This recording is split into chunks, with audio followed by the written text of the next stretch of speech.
Et le premier tour de la CAN n'a pas donné lieu à des surprises parce que, à mon sens, il était écrit que dans ces 4 groupes, 3 étaient équilibrés mais de niveau supérieur, avec un que j'avais qualifié d'équilibré mais moyen. Pourquoi? Tout simplement parce que c'est le groupe où la tête de série ne doit sa place de tête de série qu'au fait qu'elle est pays organisateur. Et donc du coup, ça vous donne un niveau moindre et il n'est pas étonnant que dans ce groupe, le premier ait 5 points, tandis que dans les 3 autres groupes, le premier a 7 points. Et puis ensuite, pas de surprise, pourquoi? Parce que quand vous mettez dans le même groupe le Sénégal, l'Algérie et la Tunisie, vous savez à l'avance qu'avec 2 qualifiés, une de ces 3 équipes devra être éliminée.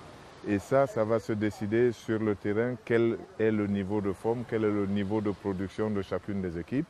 Donc pour moi, il n'y a donc pas de surprise, sauf sur l'identité de l'équipe qui doit rentrer. Dans ce groupe-là, c'est l'Algérie. Dans un autre groupe, c'est la Côte d'Ivoire. Et dans un troisième groupe, c'est le Mali. Donc toutes ces équipes ont forcément déçu leurs supporters.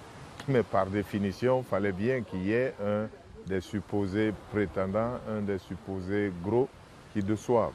Maintenant, on va tout droit vers des quarts de finale absolument fantastiques parce qu'ils vont opposer des équipes qui ont été quasiment toutes suffisamment brillantes lors de la première phase pour que ces oppositions-là donnent lieu à des matchs très intéressants.